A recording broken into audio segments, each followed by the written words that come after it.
Ritual ஜோதிடம் TV அனைத்து நேயர்களுக்கும் திண்டுக்கல் ஹரிஹரன் சர்மாவின் பணிவான வணக்கம்.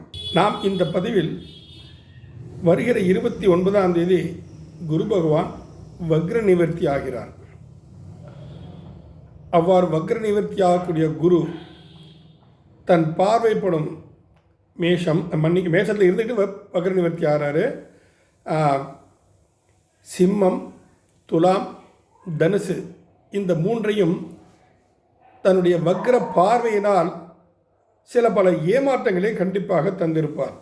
அதாவது இந்த ராசிக்காரன் கொஞ்சம் இது நடக்கும் நினச்சிட்டு ரொம்ப தீவிரமாக முயற்சியில் இருப்பாங்க. அவங்களுக்குலாம் சில பாதிப்பில் கொடுத்துருக்கும். கடைசி எட்ஜில் போய் ஒரு ஏமாற்றத்தை கொடுத்துருக்கும். 5ஆம் இடம்னு சொல்லக்கூடிய சிம்மம் என்றைக்குமே ஒரு எஃபெக்டடான ஒரு ராசி நம்ம எல்லாம் சொல்லுவோம். ஒரு உயர் பதவி சம்மந்தப்பட்ட விஷயங்கள், பெரியோர்களை சந்திக்கக்கூடிய சில விஷயங்கள், இதெல்லாம் ஒரு பெரிய ஏமாற்றத்தை கொடுத்துருக்கும். துலா ராசிக்கும் அப்படி தான். கணவன் மனைவி சில பிரச்சனைகளை உருவாக்கி கோபதாபங்களோடு விட்டு பிரிந்து தாய் வீட்டுக்கு செல்வதோ, சில பேருக்கு கோர்ட் வரைக்கூடிய பிரச்சனைகள்லாம் கூட நடந்திருக்கும்.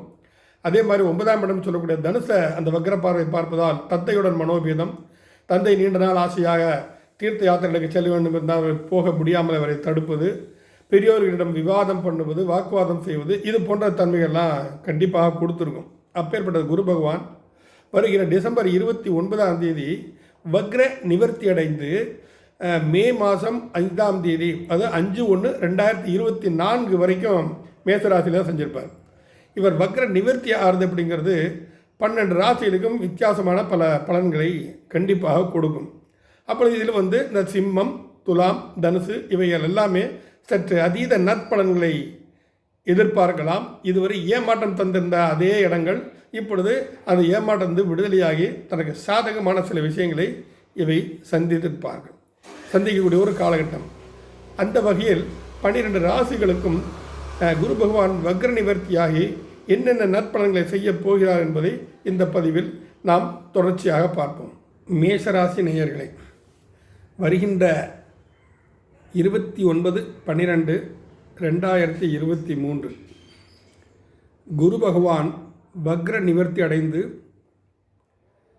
1/5/2024 வரை சாதாரண நல்ல தன்மையுடன் அவர் சஞ்சரித்து கொண்டிருக்கார். இருப்பினும் சனியோட பார்வை அவருக்கு உண்டு. இதுவரை வக்ரகதியில் இருந்த குரு பகவான் மேசராசி நேயர்களுக்கு, ராசியிலேயே குரு ஜென்மகுருன்னு சொல்லுவாங்க. அதை இந்த ஜென்மகுரு சில பிரிவினைகளை கண்டிப்பாக உங்களுக்கு தந்திருக்கும். குடும்பத்திலிருந்து பிரிய வேண்டிய சூழ்நிலை, பெற்றோருடன் வாக்குவாதம், மனைவி குழந்தையுடன் ஈடுபாடற்ற தன்மை, இல்லை மனைவி குழந்தைகளால் நமக்கு பிரச்சனை, இல்லை மனைவி குழந்தை பெண்கள் யாராவது இருந்திருந்தால் அவர்கள் மேசராசிக்காராக இருந்தால் கணவனுடைய பிரச்சனை, இது போன்ற தன்மைகளை எல்லாமே அது உங்களுக்கு கொஞ்சம் பாதிப்பை கொடுத்துருக்கும் இந்த வக்ர தன்மைகள். ஏன்னா பாக்கியாதிபதி, மேஷத்திற்கு பாக்கியாதிபதி குரு. அந்த குருவே ராசியில் வக்ரகமடைந்து இருப்பது அவ்வளவு நல்லது அல்ல. அது வரக்கூடிய 29/12/2023 முதல் அது நிவர்த்தியாகி நல்ல தன்மையில் சஞ்சரிக்கப்படும். இது ஒரு உத்தமமான விஷயம் என்று தான் நாம் சொல்ல வேண்டும். ஏனென்று கேட்டால் அவர் அந்த குரு பகவான் மேசராசிலிருந்து உங்கள் பாக்கியஸ்தானத்தை பார்க்கிறார், களத்திரஸ்தானத்தை பார்க்கிறார், புத்திரஸ்தானத்தையும் பார்க்கிறார். அப்போ குழந்தைகள் ஸ்தானத்தை பார்ப்பதால் குழந்தைகளின் கல்வி கேள்வி சற்று மேன்மை அடையும். ஏன்னா இப்போ எக்ஸாம் வரக்கூடிய அனுவல் எக்ஸாம் வரக்கூடிய விஷயம் தானே. அதுக்கப்புறம் என்ன நீங்கள் படிக்கணுங்கிறதையும் தீர்மானம் நல்லா எடுக்கலாம். அடுத்தது இளம் வயது பால்ய பருவத்தை தாண்டி கல்லூரியில் படிப்பை சேர்க்கக்கூடிய குழந்தைகளுக்கு என்ன படிப்பை நாம் தேர்ந்தெடுக்கலாம், எந்த மாதிரி கல்லூரியில் சேர்க்கலாம், வீட்டிலே ஒரு இருக்கும் இடத்திலேயே தினமும் சென்று வரும்பாய் சேர்ப்பதா, இல்லை ஹாஸ்டலில் தங்கி படிக்க வைப்பதா என்ற பல விஷயங்களுக்கு அது உங்களுக்கு தீர்வு கண்டிப்பாக கொடுத்துரும். அதில் நீங்கள் வெற்றியும் காண்பீர்கள், அதில் எந்தவித மாற்று கருத்தும் இல்லை. அப்போது அதே சமயத்தில் இந்த 7ஆம் இடம் என்று சொல்லக்கூடியது நமது குடும்ப கலத்தரஸ்தானம், அது இல்லறஸ்தானத்தை இது குறிக்கக்கூடிய விஷயம். இதுவரை மனைவியோடு இல்லை நண்பர்களோடு சில விவாதங்கள் ஏற்பட்டு சற்று பிரிவினை கொடுத்திருந்தால் அதிலிருந்து உங்களுக்கு நிவர்த்தி கண்டிப்பாக கிடைக்கும். ஒரு சுமூகமான உறவு ஏற்படும். பிரிந்து சென்ற கணவன் மனைவி ஒன்று சேர்வதற்குண்டான சாத்தியக்கூறுகள் நிறையவே இருக்கின்றன. அது மட்டுமல்ல, நண்பர்கள் உதவியினால் உங்கள் வருமானம் பெருகக்கூடிய ஒரு தன்மை கண்டிப்பாக இருக்குது. ஏன்னா இந்த நாளைக்கு இப்போ சனிப்பயிற்சி வேறு ஆக போகுது. சனிப்பயிற்சியாகி அவர் கும்பத்துக்கு வந்துடுவார். வாக்கிய ரீதியாக திருநள்ளாறு எல்லாம் சனிப்பயிற்சியாகும் விட விமர்சையாக 20/12/2023 அன்று நடக்கப் போகிறது. அப்படி சனியோட பார்வை வேறு உங்களுக்கு குருவுக்கு விடும். அப்போ சனி என்பது என்ன? உழைப்புக்காரகன். உழைப்புக்கு அதிக முக்கியத்துவம் கொடுக்கக்கூடியவன், மக்கள் தொடர்பு காரகன் என்றும் நாம் சொல்லலாம். அப்போ அரசியல் நட்பு வட்டாரங்கள் உங்களுக்கு மேன்மை தரும். அரசியல்வாதிகள் இருந்தால் அவர்களுக்கும் பொதுமக்கள் மத்தியில் ஒரு நற்பெயர் கிடைப்பதற்குண்டான சாத்தியக்கூறுகள் நிறையவே இருக்கின்றன. ஒரு நல்ல பேர் புகழ் கிடைக்கும். இப்போ இருக்கக்கூடிய ஒரு நிலைமையை எடுத்துக்கிட்டிங்கன்னா, தமிழ்நாடு பூராமே எங்கும் வெள்ளக்காடாகி மக்கள் அவதிகள் நிறையப்படுகிறார்கள். இந்த நிலையில் நீங்கள் அவர்களுக்கு உதவிகள் செய்து, இந்த மேசராசிக்காரர்கள் உதவிகள் செய்தால் அந்த உதவி அவர்களுக்கு மனதளவில் நிலைத்திருக்கும். நாளை மறுநாள் எலெக்ஷன் தேர்தல் நடக்கும்போது அது உங்களுக்கு சாதகமாக பயன்படும். நமக்கெல்லாம் உதவி செஞ்சவர்ப்பா, இவர் ஆட்சியில் இருக்கணுங்கிற எண்ணத்தை மக்களுக்கு தோற்றுவிக்கும். அப்புறம் நண்பர்கள் உதவியினால் உங்கள் தொழில் முன்னேற்றம், தொழிலில் ஒரு மாறுதல், இவை அனைத்துமே நடப்பதற்குண்டான சாத்தியக்கூறுகள் நிறையவே இருக்கின்றன. மனைவி வகையிலும் ஒரு அந்யோன்யம், மனைவியாகட்டும் கணவராகட்டும், ஒரு அந்யோன்யம் ஏற்பட்டு அந்த அந்யோன்யத்தின் மூலம் நாம் இருவருமே தவறை உணரக்கூடிய ஒரு தன்மையை கொடுத்து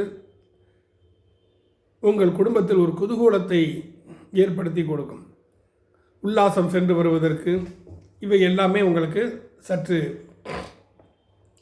மனதில் சந்தோஷங்கள் ஏற்படும். இந்த சந்தோஷத்தினால் குடும்பங்கள் அனைத்துமே தந்தை ஸ்தானமாகிய பாக்கியஸ்தானத்தை குரு பார்ப்பதால் ஒரு தீர்த்த யாத்திரை செல்வது, கோவில் குளங்களுக்கு செல்வது, முன்னோர்கள் காரியங்கள் சம்பந்தப்பட்ட விஷயங்களை செய்வது, முன்னோர்களுக்கு பிரீதி ஏற்படக்கூடிய விஷயங்களை செய்வது, பரிகாரங்கள் செய்வது, இவை அனைத்தும் செய்து முன்னோர்கள் ஆசிகள் பரிபூர்ணமாக கிடைக்கக்கூடிய ஒரு காலகட்டம் இந்த மேசராசிக்காரர்களுக்கு. அதுக்கப்புறம் அந்த ஒரு 5 மாதம், மே மாதம் 1ஆம் தேதி வரைக்குமே உங்களுக்கு மிகவும் ஒரு சாதகமான ஒரு காலகட்டம் என்று தான் நாம் சொல்ல வேண்டும். பாக்கியஸ்தானத்தை குரு பார்ப்பதால் கண்டிப்பாக நீங்கள் தீர்த்த யாத்திரை செல்ல வேண்டியது அவசியம். அதுவும் பரிகார ஸ்தலம் என்று சொல்லக்கூடிய எல்லா இடமும் பரிகார ஸ்தலம் ஆயிராது. எல்லாரும் வெறும் புண்ணியஸ்தலமாக இருந்துறார். ராமேஸ்வரம் இருப்பதிலேயே தமிழ்நாட்டில் மகத்துவமான ஒரு ஸ்தலம். அங்கே பரிகார ஸ்தலமும் அதுதான், புண்ணிய ஸ்தலமும் அதுதான். அங்கு கோதண்டராமர் கோவில் இருக்கிறது. தனுஷ்கோடி செல்லும் பாதையில் அந்த கோதண்டராமர் கோவிலில் சென்று ஸ்ரீ ராமபிரான், லக்ஷ்மணன், ஹனுமார், சுக்ரீவன், அப்புறம் நம்ம விபீஷணன் அனைவருக்குமே அங்கே சன்னதி இருக்குது. ஒரே சன்னதிக்குள்ள தான் எல்லாமே இருக்குது. விபீஷனுக்கு பட்டாபிஷேகம் நடந்த இடம் என்று சொன்னால் அதுதான். அங்கே வைத்து தான் ராமரவருக்கு விபீஷணை லங்கேஸ்வரன் என்று சொல்லி முடிச்சுட்டு ராஜ்யாபிஷேகம் செய்தார். பட்டாபிஷேகம் ராவணனை வதம் செஞ்ச பிறகு நடந்தது. ராஜ்யாபிஷேகம் செய்து வைத்தார். ஆனால் இழந்த சொத்துக்கள், பூர்வீக சொத்துக்களாகட்டும் மற்ற எந்த விஷயங்களாக இருக்கட்டும், அதை நீங்கள் திரும்ப பெறக்கூடிய ஒரு காலகட்டம் இந்த 4 மாதங்கள் கண்டிப்பாக நடக்கும். ஆகையால் இறை வழிபாட்டத்தில் மனதை செலுத்தி இல்லறத்தோடு இன்பமாக இருந்து குழந்தைகளை குதூகலிக்க வைத்து சீரும் சிறப்போடு வாழ எல்லாம் வல்ல இறைவன் உங்களுக்கு துணை புரியட்டும். நன்றி, வணக்கம். அடுத்து ரிஷபராசியில் சந்திக்கலாம்.